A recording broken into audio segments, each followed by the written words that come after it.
What's up YouTube and Amazon, Jefferson here with Sumigang Productions, and in this video we're reviewing the menu option of this action cam right here. This is the Veho Muvi K2 series, the NPNG action cam. I did do a full review, and if you guys want to check that out, click in this annotation and it will take you there if you're watching this on YouTube. So anyways, I already have the action cam turned on, and let's head over to the back so you guys could see the live feed right here. And I'm going to show you the menu option right now, so let's just press on this button right here and it takes you to the menu option. So real quick, you notice that there are three main categories right here, and you have subcategories within those categories. So right now there's video, picture, and the actual settings for the action cam itself. So that's a great way to just at least know how to navigate through this whole system, and it's very easy to use. You have these four buttons right here, and that's how you navigate through these menu options. So the minus and plus navigates through the main categories, while the arrow keys navigates through the subcategories. So let's actually go through the main categories first. So you have video, next is your pictures, and next is the main settings. So let's start off with the video, and to navigate through you just press the arrow keys and then keep pressing and it would go down right there. So I'm going to go through each one of these so you have a good idea on what they are. So the warning tone, you guys could hear that little noise. Let me show you on my microphone. So that's the warning tone right there. If you wanted to turn that off or you want to increase it, mine's at 50%. So let's go to 100. It's a lot louder now. And if you just want to turn off the whole system, everything just turns quiet. So that's a great way to know. I like to keep mine at 50, so it lets me know that I'm actually pressing something. Next is the status indicator. So if you don't know what that is, when you take a video, oh, I accidentally took a picture. When you're on video mode and you're recording, all the LED lights lets you know it's recording. And if you did not want that and you wanted to be a little discreet, all you have to do is go to the menu option, status indicator, and turn that off. And when you go back, you record, all the LED lights turns off. So every single one of them does not turn on, which is a great way to, I don't know, stay in disguise if you did want that. Let me turn mine on. Next is the on-screen display, and let me show you guys what that is. So these are your on-screen displays. If you did not want that there, if it's too distracting, just turn that off and it turns off all your on-screen display. So it's a nice way to just keep everything clean. Next is the auto to standby. So obviously that will just let you know when, or let the whole system know when to just go on standby mode whenever you're not touching this. So you have a few options: off, 2 minutes, 5 minutes, which is the default, and then 10 minutes. So after X amount of minutes, it will just automatically turn off. Next is the TV output format, and this one is very straightforward. How do you want your format to be, either in PAL or NTSC? In all honesty, it doesn't really matter for me. It might be for you. I've heard PAL is used for European countries, and if you're in the States, it uses the NTSC format. Mine was originally in PAL. I've never had an issue viewing it, so, and I live in the California, United States area, so it's up to how you want to do it. I left mine alone.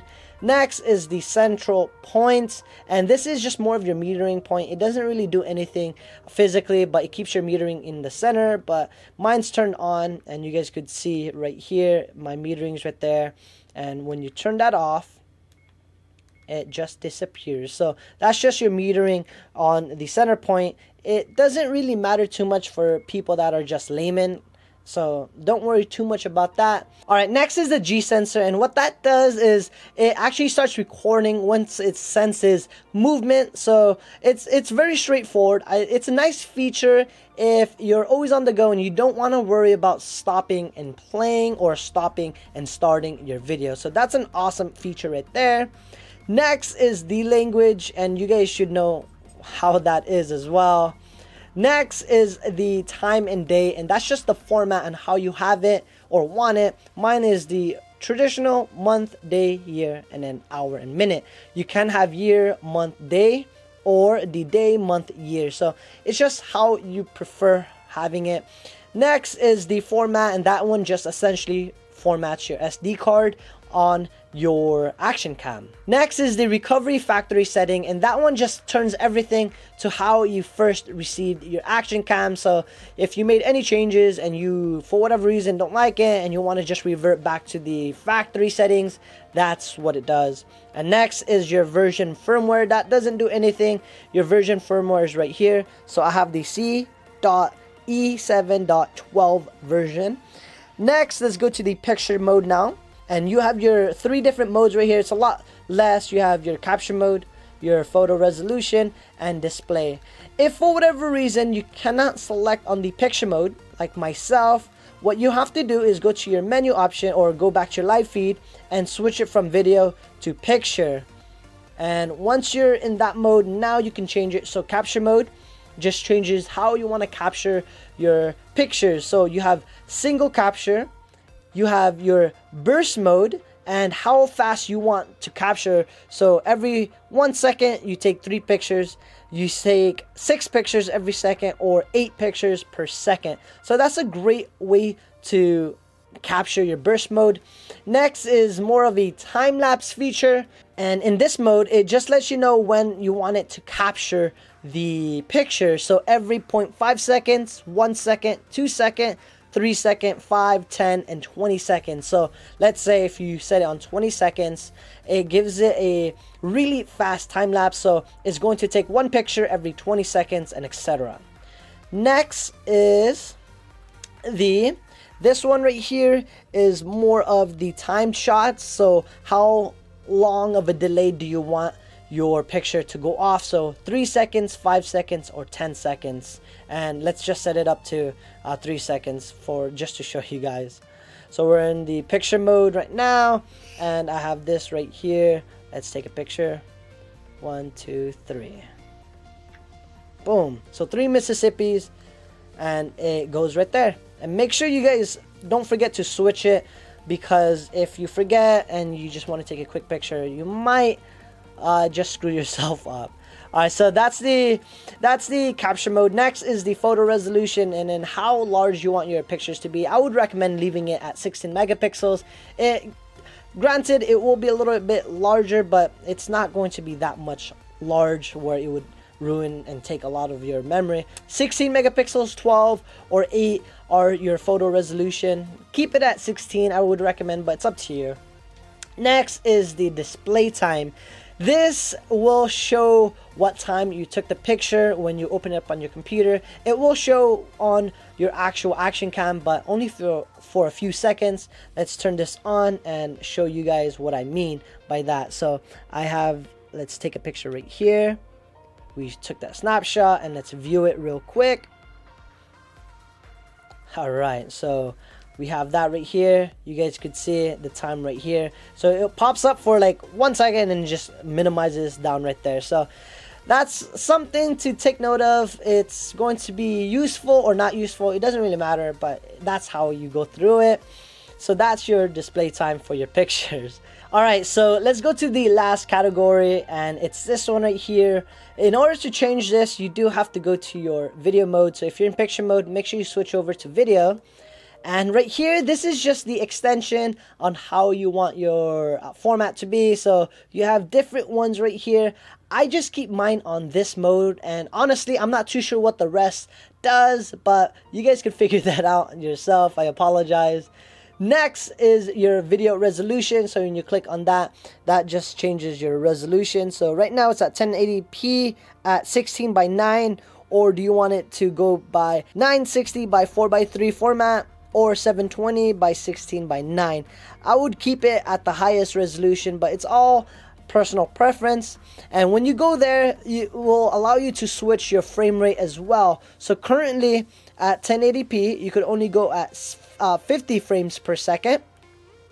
And if you go to your 720, that one allows you to go to the 120 frame rate per second. And it does, you guys could see right there, it does have to reformat because it changes the video resolution. Let's go wait for this to process real quick. I just changed over to 720p.